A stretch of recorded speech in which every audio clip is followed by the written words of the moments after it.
जैसा कि आप सब जानते हैं कि दिल्ली के मुख्यमंत्री अरविंद केजरीवाल जी को तथाकथित शराब घोटाले में केंद्र सरकार की एजेंसी ईडी इन्फोर्समेंट डायरेक्टरेट कई समन भेज चुकी है। इस शराब घोटाले के बारे में हम पिछले 2 साल से सुन रहे हैं। ये एक ऐसा घोटाला है जिस पे केंद्र सरकार ने अपनी सारी एजेंसी लगा दी, सारे अफसर लगा दिए। इस तथाकथित घोटाले की जांच में पिछले 2 साल से 500 से ज्यादा अफसर लगे हुए हैं। लेकिन मुझे ये लगता है कि भारत के इतिहास में यह पहला ऐसा घोटाला होगा जो बिना पैसे का घोटाला है।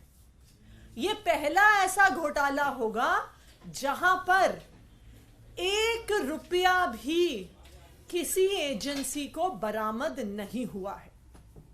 इस देश में जब भी घोटालों की बात हुई, सीबीआई ने रेड करी, ईडी ने रेड करी, तो कभी किसी के घर से कैश मिलता है, कभी किसी के घर से सोना मिलता है, कहीं से प्रॉपर्टी के कागजात मिलते हैं, कहीं शेल कंपनियों के कागज मिलते हैं।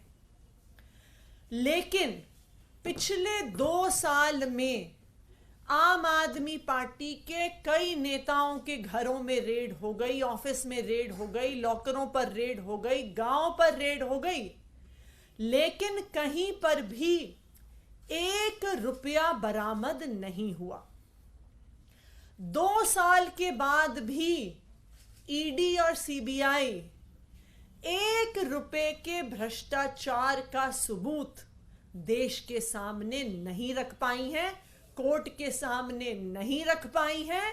2 साल के बाद भी अभी तक ये एजेंसियां ट्रायल तक नहीं शुरू कर पाई हैं। क्यों?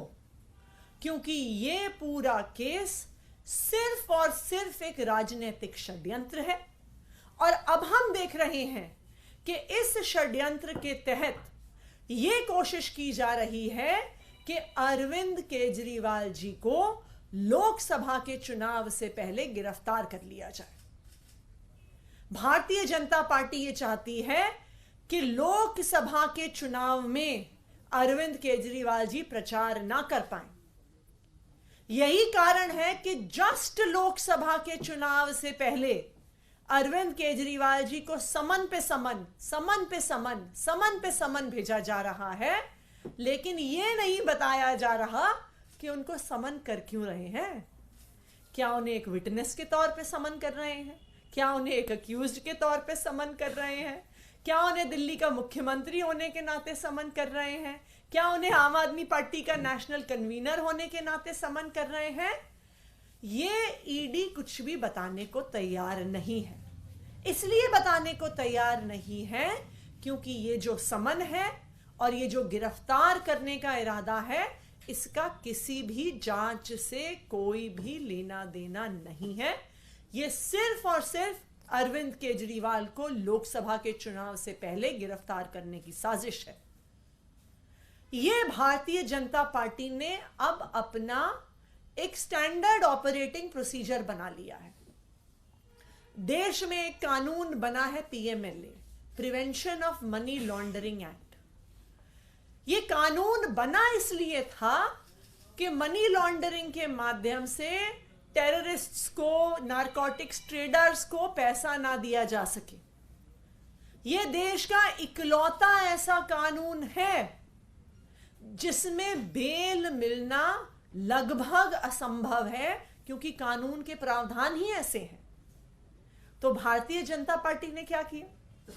इस कानून में जिसमें बेल मिलना लगभग असंभव है, अपने सारे विपक्षी दलों पर इस कानून में केस कर दिए। क्यों? क्योंकि अब आप पीएमएलए के तहत इन्फोर्समेंट डायरेक्टरेट से अपने सारे विपक्षी दलों के नेताओं पे रेड कर सकते हो, समन कर सकते हो। एक बारी गिरफ्तार कर लिया तो फिर वो जेल में ही रहेंगे, फिर उनको बेल मिलेगी ही नहीं। आज जो पीएमएलए का प्रयोग हो रहा है, आज जो ईडी का प्रयोग हो रहा है, वो सिर्फ और सिर्फ राजनीतिक षड्यंत्र के तौर पर हो रहा है। जो पार्टियां भारतीय जनता पार्टी का विरोध कर रही हैं उनको तोड़ने के लिए हो रहा है।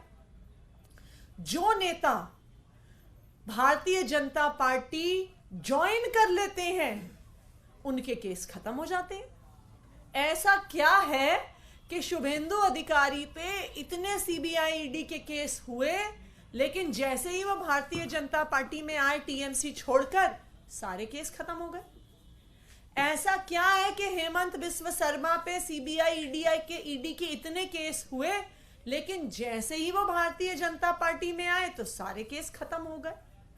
अभी कुछ ही दिन पहले हमने उदाहरण देखा कि एनसीपी को छोड़कर छगन भुजबल और अजीत पवार भारतीय जनता पार्टी में शामिल हुए और उसके कुछ ही दिन में ईडी ने कोर्ट के सामने कहा कि हमारे पास तो छगन भुजबल जी के खिलाफ कोई सबूत ही नहीं है, हम तो सालों से ऐसे ही केस चला रहे थे। तो ये क्या दिखाता है? ये दिखाता है कि आज PMLA, prevention of money laundering act और ईडी इन्फोर्समेंट डायरेक्टोरेट को सिर्फ और सिर्फ विपक्ष के नेताओं पर हमला करने के लिए, विपक्ष के नेताओं को डराने और धमकाने के लिए और विपक्ष की पार्टियों को तोड़ने के लिए किया जा रहा है। पर मैं भारतीय जनता पार्टी को यह बता दूं कि आम आदमी पार्टी के नेता, आम आदमी पार्टी के कार्यकर्ता और आम आदमी पार्टी के राष्ट्रीय संयोजक और दिल्ली के मुख्यमंत्री अरविंद केजरीवाल जी आपकी इन धमकियों से डरने वाले नहीं हैं। हम भारतीय जनता पार्टी के खिलाफ इस देश को बचाने के लिए, संविधान को बचाने के लिए लड़ते रहेंगे। आप जितने भी नेताओं को समन भेज लीजिए, आप जितने रेड कर लीजिए, आप कितने भी नेताओं को गिरफ्तार कर लीजिए। Thank you. लेकिन बीजेपी आरोप लगा रही है कि आप लोग एक तरह से विक्टिम कार्ड प्ले कर रहे हैं। जब जांच की बात होती है तो जांच में सहयोग करना चाहिए, लेकिन भाग क्यों रहे हैं अगर कुछ गलत नहीं किया है? हम तो बार बार ये पूछ रहे हैं कि आखिर ईडी बताए तो सही वो पूछना क्या चाहती है। ऐसा कौन सा सवाल है जो उन्हें अरविंद केजरीवाल जी से पूछना है जो वो क्वेश्चनर में नहीं दे सकते हैं?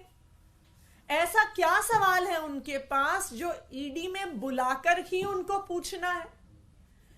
यह सिर्फ एक राजनीतिक साजिश है। अरविंद केजरीवाल जी को लोकसभा के चुनाव से पहले गिरफ्तार करने की साजिश है।